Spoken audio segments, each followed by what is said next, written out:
Harold Shipman, known as Dr. Death, was a British doctor and one of the most prolific serial killers in recorded history. Harold Frederick Shipman was born on the 14th of January 1946 in Nottingham, England, and was the middle child of devout Methodist Vera and Harold Shipman. He had an older sister, Pauline, and a younger brother, Clive. Shipman's father was a HGV driver, and despite the family's fairly humble lifestyle, his mother believed her family, and in particular her children, were far superior to others in the neighbourhood, a belief she instilled into all of them. But it was Harold, her favourite child, who was singled out from his siblings, and who from an early age was dominated by his mother. She controlled every aspect of his life, even dictating what he wore and the friends he had. This sense of superiority meant that Shipman was often isolated from his peers and had few friends, and the expectations his mother had put on him put undue pressure on the young Harold. Despite this, during his first years at school, he excelled. Although he did find it tough when he reached higher education, only attaining mediocre grades. One thing he was able to sustain was his arrogance and air of superiority. Shipman began working at Pontefract General Infirmary in Pontefract and in West Riding of Yorkshire, and in 1974 took his first position as general practitioner at the Abraham Ormer Road Medical Center in Todmorden. The following year, Shipman was caught forging prescriptions of pethidine for his own use. He was fined £600 and briefly attended a drug rehabilitation clinic in York. He worked as a GP in Donnybrook Medical Center in Hyde, Greater Manchester, in 1977. Shipman graduated from med school in 1970 and interned at Pontefract General Infirmary for 4 years. Until 1974, he took a position as a GP at Abraham Ormerod Medical Center in Todmorden, West Yorkshire. By this time, Primrose had given birth to their second child. For the first time, Shipman's hard work and enthusiasm enabled him to fit in well, and he was respected and liked by his peers. His up-to-date medical practices were viewed as a godsend. But just a year later, Shipman started to suffer blackouts. He lied to his colleagues, saying that he had epilepsy, but in reality, he had become addicted to pethidine, a synthetic form of morphine, and he was regularly prescribing the drug under a series of false names for his own use. The truth finally emerged when the practice receptionist noticed discrepancies on the drug ledger and alerted the senior practitioners. A web of lies was uncovered, and when the partners confronted Shipman, he flew into an uncontrolled rage, behaviour that was totally out of character for the normally composed doctor. It was later discovered he had fraudulently obtained enough morphine to kill 360 people. It was during his time working at Todmorden that Shipman killed his first known victim. Her name was Eva Lyons. She died on the 17th of March 1975, on the eve of her 71st birthday. Around 30 minutes after, Shipman administered a lethal injection of diamorphine in the presence of her devoted husband Dick, who at the time was blissfully unaware that he had just witnessed his wife's murder.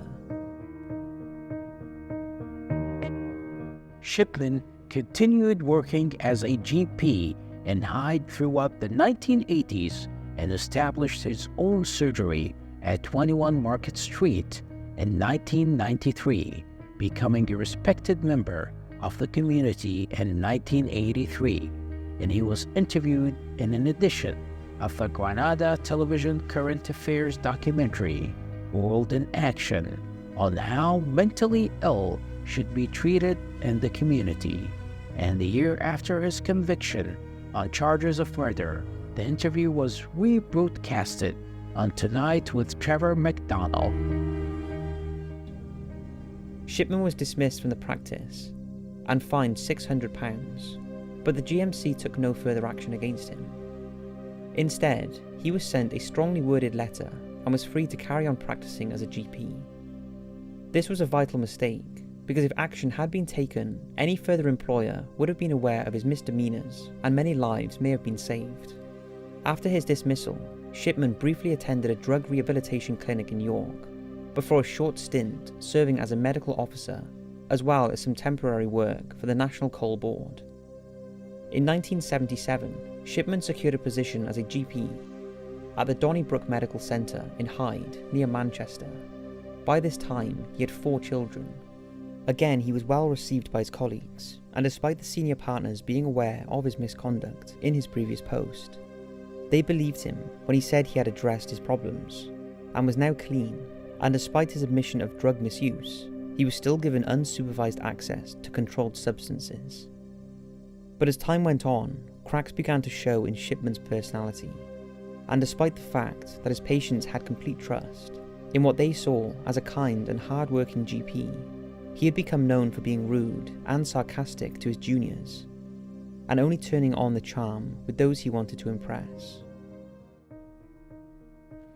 Shipman's murderous activities remained undetected for many years due to a combination of factors: his position as a trusted doctor, his charisma, and his manipulation skills allowed him to create a facade of professionalism and compassion, and Shipman targeted vulnerable individuals, predominantly elderly women, administering lethal doses of diamorphine under the guise of medical treatments. Throughout the 1980s, Shipman continued working as a GP and became a particular favourite with his older patients because of his willingness to do home visits. Little did they know that by the time he left Donnybrook Medical Centre in 1992, after falling out with his partners, he had killed at least 74 elderly patients, possibly more. In 1993, he set up on his own at 21 Market Street, Hyde, Greater Manchester, in a new practice where he employed his wife Primrose as a part-time receptionist. He attracted a large number of patients who followed him from Donnybrook. This was due to his expert bedside manner with the elderly and the unwavering love and trust they had in him as their doctor. However, for his patients, Shipman setting up on his own was a deadly move. He was now away from the prying eyes of colleagues and was free to do exactly what he wanted. It wasn't until early 1998 that local undertakers had become alarmed at the number of people who were dying under the care of Shipman. They also noticed that most of the dead were elderly women who were found in their own homes, either sitting in an armchair or lying on their beds, fully clothed and seemingly comfortable.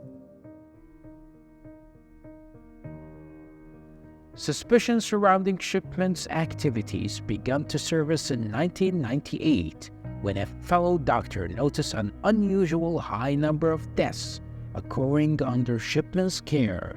This led to a police investigation, ultimately revealing the extent of Shipman's crimes. Forensic evidence and testimonies from surviving patients, and also examination of medical records uncovering a pattern of suspicious deaths. And on the 7th of September of 1998, Shipman was arrested and charged with the murder of 15 patients. Now, Dr. Harold Shipman is regarded in modern times as the most prolific convicted serial killer in Britain. I'm sure you've had enough time to take a decent photograph. It was greed which was his final undoing. Kathleen Grundy was the last victim. Shipman arrived at her home on the pretext of carrying out a blood test, but injected her with a massive dose of morphine. He then made an amateurish job of forging the will, leaving her substantial estate to the GP. It said, "I want to reward him for all the care he's given to me and the people of Hyde." Shipman then faked the signatures of Kathleen Grundy and 2 witnesses. It was her daughter, a solicitor turned amateur detective, who exposed Shipman. She was a key prosecution witness in the trial, alerting the police when she became suspicious. Harold Shipman's trial, held in Preston Crown Court in 1999, gripped the nation, and also the trial presented overwhelming evidence against Shipman, demonstrating his deliberate and administration of fatal doses to his victims, and Shipman was found guilty of 15 counts of murder. But the subsequent investigation revealed that the actual victim count was far higher. The prosecution stated that Shipman had killed because he enjoyed exercising control over life and death, and rejected any claims that he had been acting out of compassion. Angela Woodruff was a key witness, and her account of the events leading up to and after her mother's death was crucial. And her statement was corroborated by fingerprint analysis that confirmed her mother's altered will was a crude forgery typed up on a typewriter found in Shipman's home, and that her mother had never handled the document. Computer analysts confirm that patients' medical records had been altered within hours of their deaths. As the trial progressed, it also came to light the lack of compassion Shipman showed to the relatives of the deceased. He was always reluctant to attempt revivals of his patients, and often he would pretend to call emergency services in the presence of relatives, knowing their loved ones were already dead, although records showed no actual calls were ever made. Then there was the overwhelming evidence of drug hoarding.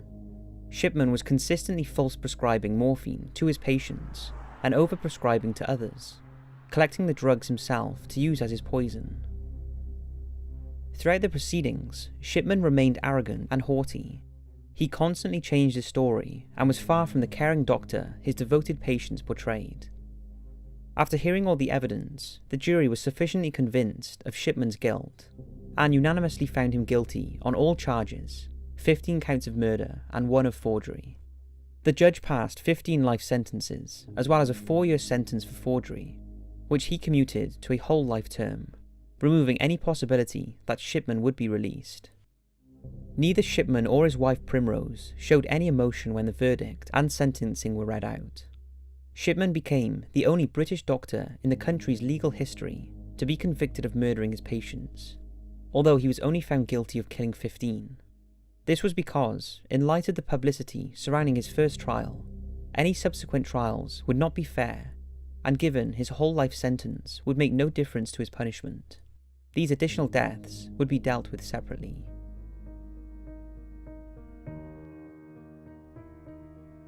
And during the investigation, it was discovered that Shipman had killed an estimated 250 patients over a span of 23 years. The true number may never be known with certainty due to Shipman's meticulous record-keeping and destruction of some records. His victims ranged in age. The majority were elderly women who were often isolated and less likely to be closely monitored.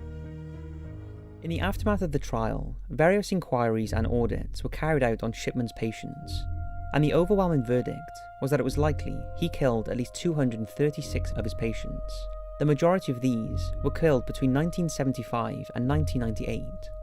However, there was a likelihood that he started murdering his patients as far back as 1971, shortly after he obtained his medical license, but due to insufficient evidence and records, this has never been officially proven. Most of his victims were elderly women who lived alone, but he also killed men, and his youngest confirmed victim was in fact a 41-year-old man.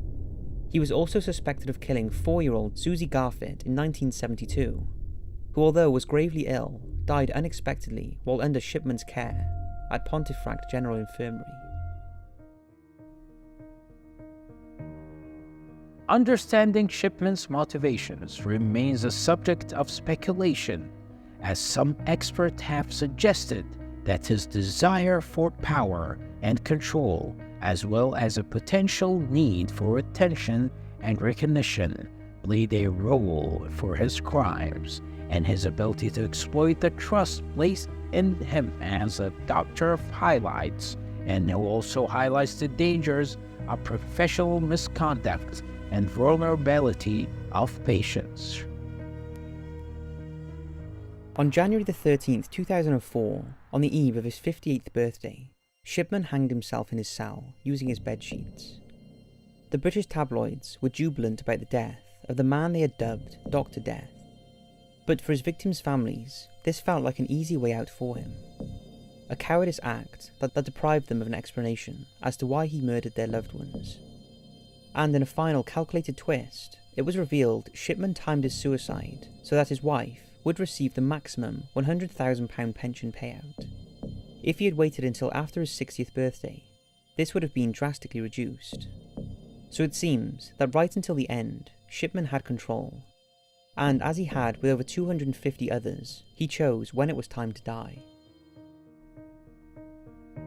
Harold Shipman's reign of terror as a trusted doctor and serial killer exposed the dark side of medical profession. His crime serves as a chilling reminder of the potential for abuse of power and devastating consequences that can result. The case of Shipman continues to have a lasting impact on the field of healthcare and serves as a reminder of the importance and vigilance and ethical conduct of the medical profession.